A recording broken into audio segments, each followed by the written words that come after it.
Hola a todos y bienvenidos. Hoy vamos a meternos de lleno en un tema que es, la verdad, súper interesante. Cómo la aromaterapia puede funcionar como una herramienta sensorial para niños y niñas con condiciones como el trastorno del espectro autista, el TEA o el TDAH. Así que vamos al lío. Para que nos hagamos una idea de la dimensión de esto, vamos a empezar con un dato. Según varias investigaciones, el TEA afecta más o menos a 1 de cada 36 peques de 8 años en Estados Unidos. Ojo, 1 de cada 36. Es un dato potente, ¿verdad? Nos da una buena razón para querer entender un poco más de qué va todo esto. Claro, más allá de las cifras, la pregunta del millón es esta. Porque aquí es donde empieza todo. ¿Qué significa realmente tener un cerebro que funciona de una manera diferente? ¿Qué pasa ahí dentro? Vamos a intentar descubrirlo. Venga, pues empezamos por el principio, por los cimientos de todo esto. En esta primera parte vamos a echar un vistazo a la base, a la neurología, que es clave para poder entender lo demás. A ver, lo que vemos aquí es súper revelador. Los estudios nos enseñan que en el autismo hay diferencias en la estructura y las conexiones de algunas zonas, como el córtex cerebral o el cerebelo. Por ejemplo, fijémonos en la amígdala. Pensemos en ella como, no sé, la alarma de incendios del cerebro. Pues bien, lo que se ha visto es que en muchos jóvenes con autismo esa alarma suele ser más grande. ¿Y esta? Esta es la clave de todo, de verdad. La idea fundamental no es que falten o sobren cables en el cerebro, por así decirlo. La cuestión es que están conectados de otra manera. Son patrones distintos. Y esa palabra, distintos, es la que lo cambia todo. Y claro, esos patrones diferentes tienen como dos caras de la misma moneda. Por un lado, puede haber hiperconectividad, que es como tener una autopista de datos para un tema muy concreto. ¡Boom! Un enfoque brutal y una capacidad para ver detalles que a otros se nos escapan. Pero por otro, puede haber hipoconectividad, que vendría a ser como tener carreteras secundarias donde haría falta una autopista, dificultando un poco la visión de conjunto. Esta mezcla es lo que crea ese perfil tan único de talentos y desafíos. Vale, la teoría está bastante clara, ¿no? La neurociencia es fascinante, pero ¿y esto en la práctica qué significa? ¿Cómo se traduce todo este cableado cerebral en el día a día, en cómo se percibe el mundo? Vamos a bajarlo a la tierra. Pues justo de eso va esta segunda parte. Vamos a conectar los puntos entre cómo es el cerebro y cómo es la vida real, centrándonos en cómo esas diferencias que acabamos de ver se notan en el día a día. ¿Recordamos lo de la conectividad diferente? Pues bien, ahí está el origen de muchos de los desafíos que vemos aquí. Hablamos de cosas como la frustración que a veces desborda, la dificultad para dormir o esa sensación de estar siempre en movimiento. Son comportamientos que seguramente resulten familiares a muchos padres, madres y cuidadores, y que están muy ligados a cómo se procesa toda la información que llega por los sentidos. Al final, todo esto a menudo se resume en una palabra. Sobrecarga. Sobrecarga sensorial. Es como si el volumen del mundo estuviera al máximo todo el tiempo. Y claro, ante eso es totalmente normal y necesario buscar herramientas, algo que ayude a bajar ese volumen y a encontrar un poco de paz. Y aquí es donde entra en juego la aromaterapia.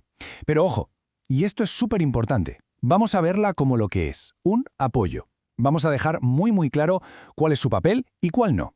A ver, para que nos entendamos todos, cuando hablamos aquí de aromaterapia, no estamos hablando de una cura mágica, para nada. Estamos hablando de una herramienta sensorial más. Se trata de usar los olores para crear anclas de calma, para construir rutinas que den seguridad y previsibilidad.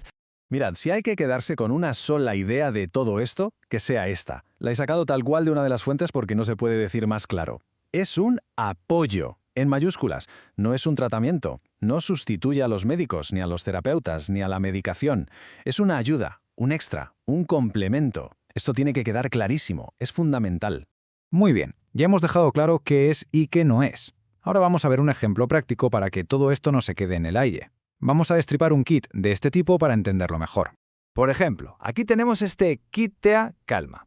Es un buen caso de estudio porque nos permite ver los formatos más habituales. Vemos un rolón, que es súper práctico porque ya viene diluido y listo para usar, luego la mezcla de aceites puros para poner en un difusor y crear ambiente, y también un aceite portador, que es básico para poder diluir los aceites de forma segura.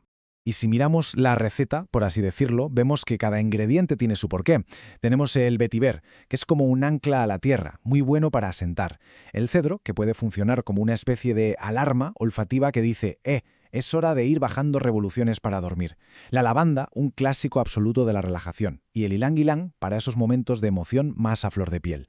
Venga, que llegamos a la parte final y quizás la más útil de todas. ¿Cómo podemos integrar estas herramientas en el día a día para que de verdad sirvan de algo?